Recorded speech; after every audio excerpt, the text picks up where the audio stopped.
The sound of children screaming echoed through my newly renovated kitchen as I watched my sister's kids chase each other around my $840,000 house. Muddy footprints tracked across my pristine hardwood floors, sticky fingers smeared the freshly painted walls, and somewhere upstairs, I heard something crash. This wasn't how I planned to spend my Sunday afternoon. "Emily, sweetie, be careful with those crystal glasses," I called out, watching my 9-year-old niece precariously balance my grandmother's antique champagne flutes. My sister Kate barely glanced up from her phone. "I'll let them play," she waved dismissively. "They're just excited to see their new house." I froze, the words hitting me like a bucket of ice water. Their new house. "Well, obviously this place is wasted on just you," Mom chimed in, walking into the kitchen with that familiar look of disapproval. "Kate's family needs the space, and well, you've always been more of an apartment person, haven't you?" I gripped the edge of my marble countertop, trying to maintain my composure. This house wasn't just any property, it was my sanctuary. Bought with the money I'd saved over 10 years of working 60-hour weeks while Kate stayed home with her kids, living off our parents' generosity. "This is my house," I said firmly. "I bought it. I renovated it. I'm not going anywhere." Mom exchanged a knowing look with Kate, the kind they perfected over years of gaining up on me. "Honey, be reasonable. Your sister has 3 growing children. They need a yard, good schools, stability. What do you need all this space for? To come home to an empty house every night." The jab stung, but I'd grown immune to their particular brand of emotional manipulation. "What I need is for you to respect my property and my choices." Kate stood up, her perfectly manicured hands landing on her hips. "God, you're so selfish. You always have been. Remember when Grandma died and you wouldn't even let my kids keep any of her jewelry?" My heart clenched at the mention of Grandma. Sweet, fierce Grandma Rose, who'd passed away 2 years ago under mysterious circumstances, just days after telling me she'd had something important to show me. Something about her will. "Grandma's jewelry wasn't yours to take," I replied quietly, "just like this house isn't yours to claim." "Speaking of Grandma," Mom interjected, her voice taking on that syrupy sweet tone that always preceded something nasty. "She would have wanted the house to go to family. Real family, not just." "Not just what, Mom?" I challenged. "Not just your perpetually single daughter who actually worked for what she has." Before she could respond, another crash echoed from upstairs, followed by guilty silence. Kate's youngest, Tommy, appeared at the top of the stairs, his face painted with fake innocence. "Mommy, I didn't mean to break the big mirror. It just fell." The antique mirror. Grandma's mirror. The one she'd specifically told me to keep safe because it held. I ran upstairs, taking the steps 2 at a time, my heart pounding. The gorgeous gilt-framed mirror lay shattered on the guest room floor, its pieces scattered like broken dreams. But there, among the shards, was something that made my breath catch, a yellowed envelope hidden in the frame's backing. With trembling hands, I picked it up, my name written in Grandma's elegant script across the front. Mom appeared behind me, her face suddenly pale. "What's that?" Her voice wavered. "I don't know," I muttered, carefully opening the envelope. Inside was a letter and another document, a will, dated 2 weeks before Grandma died, after the one the family lawyer had read. "Dear Sarah," I read aloud, my voice growing stronger with each word. "If you're reading this, then something has happened to me before I could tell you the truth. The will they read? It's not real. Your mother made me sign it, threatened to keep me from seeing you if I didn't. But this is my true will. Everything I own, including the family estate, was always meant to be yours." Mom lunged for the papers, but I stepped back, continuing to read. "Your mother and sister have taken enough from you over the years. The truth is this house, the one you've just bought, it was mine before it was sold. I wanted you to have it then, but they forced me to sell it to pay for Kate's wedding. I've been watching you work so hard to buy it back, and it breaks my heart. The money they claimed I left to Kate. It should have been yours. Check behind the loose brick in the garden wall. You'll find everything you need to prove it." The silence was deafening. Even Kate's kids had stopped their chaos, sensing the tension in the air. "You're lying," Kate whispered, but her face had gone white. "That's not, Mom. Tell her she's lying." But Mom wasn't saying anything. She was staring at the papers in my hands like she'd seen a ghost. "The brick," I said softly. "The one by the rose garden? Is that why you tried to stop me from renovating the garden wall last week?" Mom's silence was all the confirmation I needed. I walked downstairs, out to the garden, my family trailing behind me like guilty shadows. The brick was exactly where Grandma's letter said it would be, third from the bottom, slightly loose. Inside was a waterproof container holding more documents, photos, and a USB drive. You knew? I turned to face my mother. You knew this whole time. That's why you've been pushing so hard for me to give up the house. You were afraid I'd find this. I did what I had to do. Mom finally spoke, her voice hard. Kate needed. Kate needed? I laughed bitterly. Kate always needs. Kate needed my college fund. Kate needed Grandma's jewelry. Kate needed the family estate. And now Kate needs my house. We're family. Kate stepped forward, trying to use her children as shields again. We're supposed to help each other. Help each other? I held up the documents. Like you helped yourselves to my inheritance? Like you helped Grandma into an early grave by threatening her? Don't be dramatic, Mom snapped, but her hands were shaking. Your grandmother died of natural causes. Did she? I pulled out my phone, showing him the text I just sent to my lawyer. We'll see what the investigators say about that, about all of it. Kate's kids had gathered around her, finally sensing that something was very wrong. Mommy, are we not getting the pretty house? No, sweetie, I answered before Kate could. You're not getting my house. In fact, I looked at my mother and sister. You're all leaving. Now, and don't come back without a lawyer. You wouldn't, Mom's voice cracked. We're your family. Family doesn't steal from family, I replied, echoing the words they'd used against me so many times. Family doesn't lie and manipulate and threaten. Family doesn't kill their own mother to hide their crimes. We didn't. Kate started, but I cut her off. Save it for the police. I'm sure they'll be very interested in these documents and the USB drive and the mysterious circumstances of Grandma's death. They left, practically running to their cars, Kate's kids confused and crying. As their vehicles disappeared down my driveway, I sat on a garden wall, clutching Grandma's letter to my chest. I'm sorry it took me so long to find this, I whispered to the roses she'd loved so much. But I promise you, they won't get away with it this time. My phone buzzed, my lawyer confirming she received everything and was already filing the necessary paperwork. Another text followed, this one from a private investigator I'd hired months ago, suspicious of Grandma's sudden death. Documents received. Evidence looks solid. Meeting with DA tomorrow morning. I smiled, looking up at my beautiful house. My house, bought with my money, now twice mine by right of inheritance. They thought they could take this from me too, just like they'd taken everything else. But this time, I had something they didn't expect. I had the truth, and the truth, as they were about to learn, was far more expensive than an $840,000 house. Standing up, I walked back inside, past the broken mirror, past the muddy footprints and sticky handprints. Tomorrow, I'd clean up their mess, just like I always had. But this time would be different. This time, they'd clean up their own mess, in court. I picked up a piece of the broken mirror, seeing my reflection, fractured but clear. Grandma always said I had her spirit, her strength. Now I finally understood why they'd worked so hard to break me, because they knew, deep down, that I was the only one strong enough to expose their lies. Game on, I whispered to my reflection. Game on. The next morning, my quiet breakfast was interrupted by a barrage of texts and calls. News travels fast in a small town, especially when it involves potential murder and inheritance fraud. My phone lit up with messages from relatives I hadn't heard from in years, each one suddenly concerned about my well-being, or more likely, their own involvement. Aunt Patricia, sweetheart, your mother is hysterical. Surely we can work this out as a family. Uncle George, think about what you're doing. Some secrets should stay buried. Cousin Mary, OMG, is it true? About Grandma Rose? Call me. I ignored them all, focusing instead on the email from my lawyer, Rebecca. Meeting with DA set for 10 a.m. Evidence is compelling. Your grandmother's medical records show suspicious levels of medication in her system during her final days. The nurse who worked that week has agreed to testify. Be prepared. This is going to get ugly. Good, I thought. Let it get ugly. I was done with their pretty lies. The doorbell rang at exactly 9 a.m. Through the security camera, I saw Kate standing there, alone for once, looking disheveled. A far cry from her usual perfect appearance. Please, she called out, knowing I could hear her.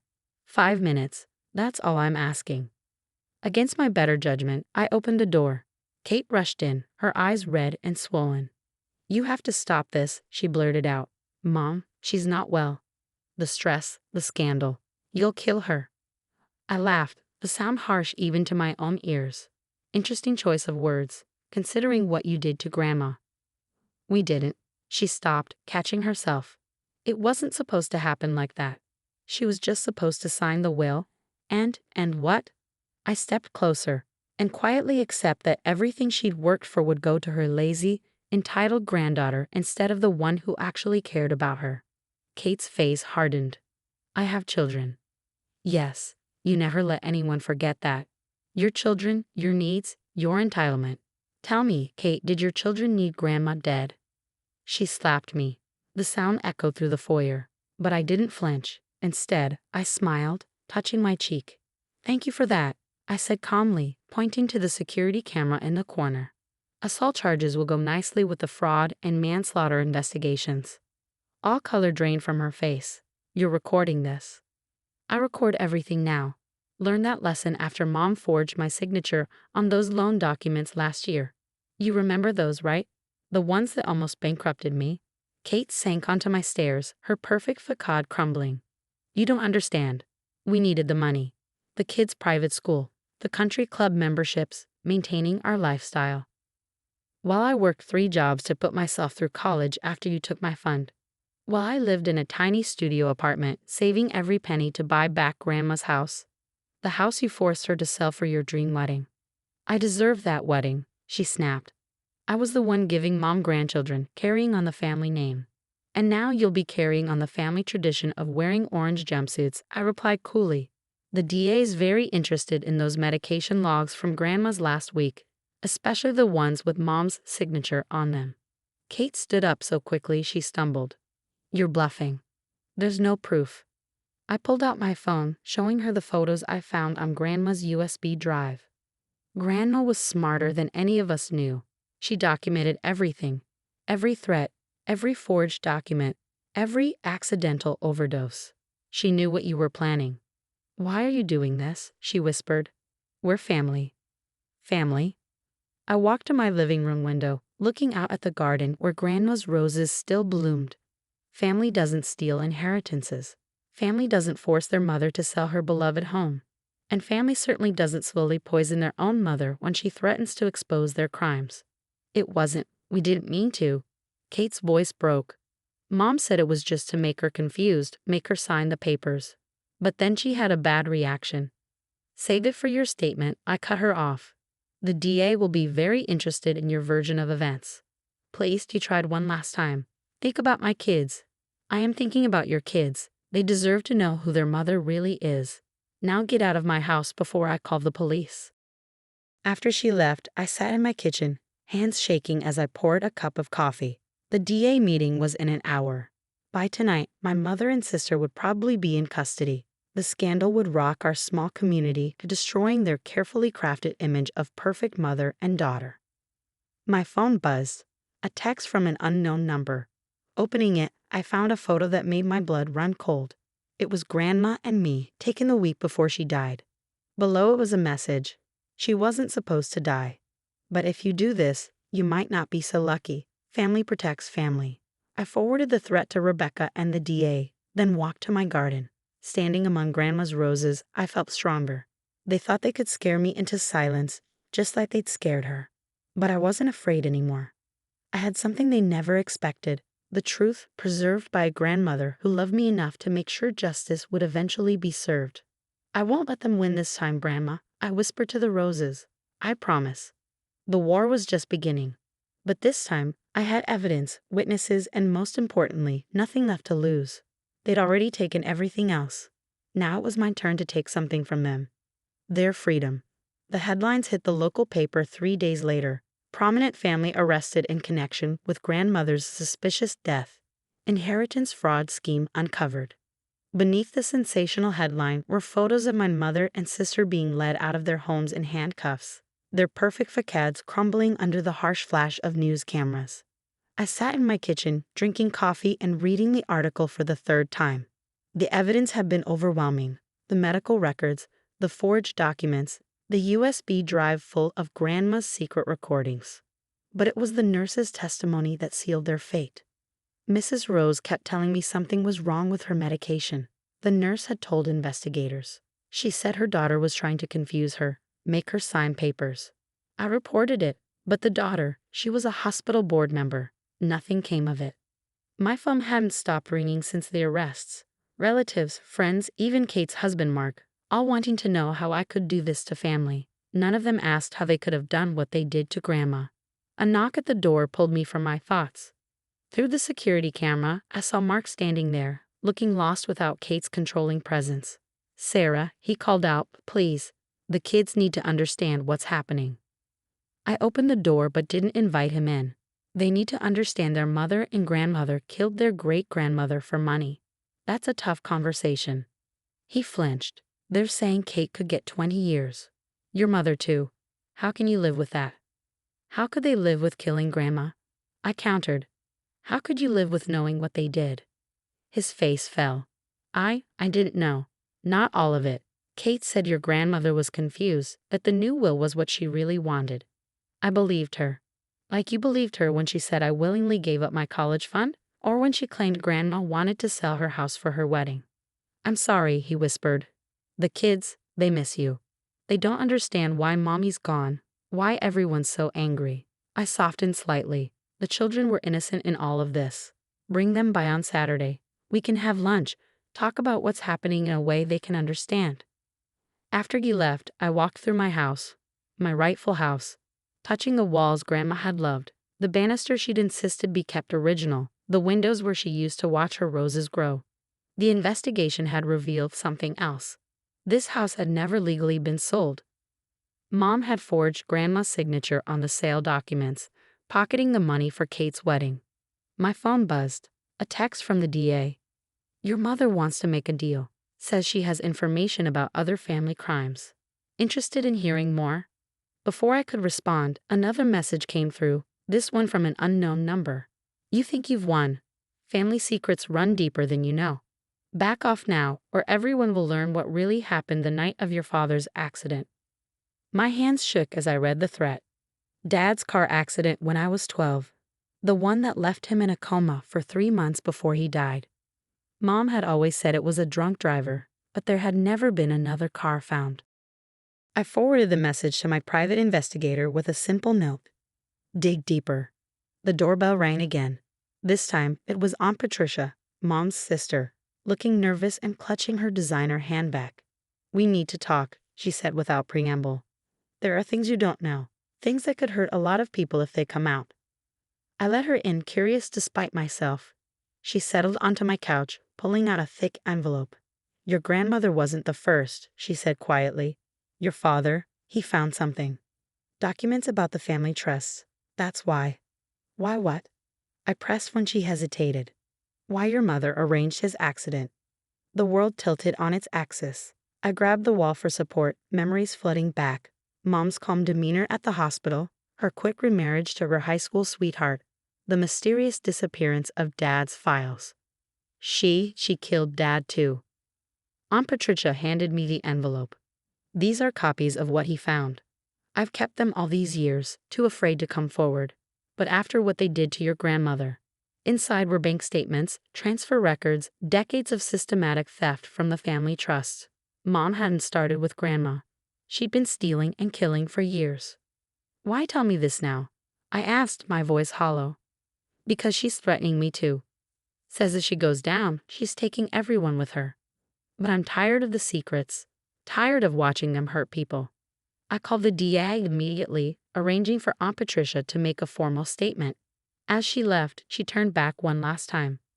"Your father would be proud of you," she said softly. "He tried to stop them too. Do what he couldn't, and this, once and for all." That evening, I sat in my garden, surrounded by Grandma's roses, reading through Dad's documents.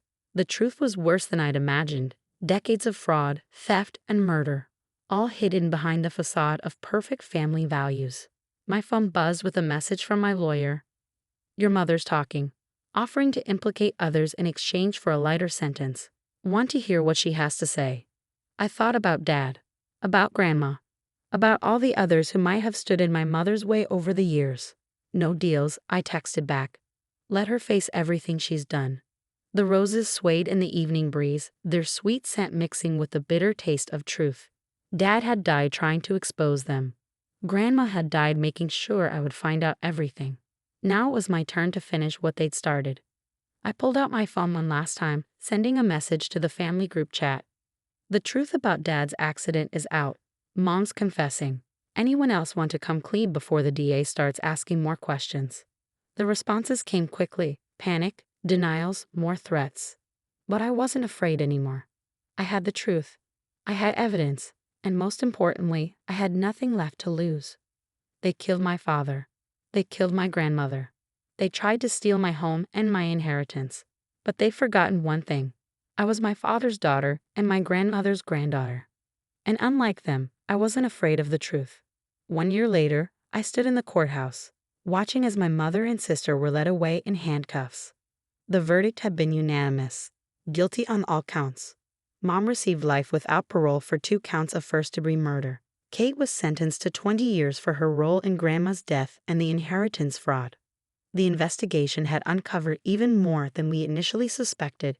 3 other suspicious deaths in the family over the past 2 decades, all connected to Mom. Numerous instances of fraud, forgery, and theft. A web of lies so intricate that it took forensic accountants months to unravel. Aunt Patricia's testimony had been the final nail in their coffin. She'd kept meticulous records over the years, perhaps always knowing this day would come. The evidence about Dad's murder was particularly damning. Mom had hired someone to tamper with his brakes after he threatened to expose her theft from the family trust. Outside the courthouse, Kate's children waited with their father. Mark had filed for divorce as soon as the truth came out, desperate to protect his kids from their mother's toxic legacy. Aunt Sarah, Emily, now 10, ran to hug me. Are you coming to dinner tonight? I had kept my promise to stay in their lives, helping them understand what had happened in ways they could process. They visited every weekend now, playing in the garden where their great-grandmother's roses still bloomed. Of course, sweetie, I smiled, hugging her back. We can bake Grandma Rose's famous cookies. Later that evening, as the kids helped me in the kitchen, Mark pulled me aside. Thank you, he said quietly, for not letting them grow up believing lies like Kate did. For showing them what real family should be. I nodded, watching Tommy carefully measure flour the way Grandma had taught me years ago. They deserved the truth and a chance to be better. The family estate had been returned to me, along with everything else Mom and Kate had stolen over the years. But money wasn't what mattered anymore. What mattered was breaking the cycle of lies and manipulation that had poisoned our family for generations. I turned the estate into a trust for Kate's children, to be managed until they were old enough to understand its value. The house, my house, had become a home again, filled with laughter and truth instead of secrets and schemes. Aunt Patricia stopped by after dinner, carrying a box of old photos she'd saved from Mom's attempt to erase the past. Found these in the attic, she said, pulling out a picture of Dad and me in this very kitchen, baking cookies, just like I had done with the kids today. Thought you should have them. As we looked through the photos, I found one of Grandma Rose in her garden, surrounded by her beloved roses. On the back, she'd written, "Remember, sweet Sarah, truth blooms even in the darkest places, just like roses." I pinned that photo to my kitchen bulletin board right next to the kids' artwork and the cookie recipe we used today. A reminder that even after everything that had happened, beauty and truth could still grow from the ashes of destruction. The doorbell rang, my private investigator making his weekly report. We were still uncovering family secrets, still finding threads of Mom's schemes that needed to be unraveled. But now, each discovery felt like cleaning an old wound, painful but necessary for healing. Ready to hear what else we found? He asked, setting down his briefcase. I looked around my kitchen, at Kate's children happily decorating cookies, at Mark finally smiling again, at Aunt Patricia organizing old photos, and at the roses blooming outside my window. And nodded. Yes, I said firmly, I'm ready for all of it. No more secrets, no more lies. Because that's what real family does, faces the truth together, no matter how painful it might be. And as I watched the sun set over Grandma's garden, I knew that finally, after all these years, we were becoming the kind of family she had always wanted us to be. One built on truth, love, and the courage to stand up for what's right, no matter the cost.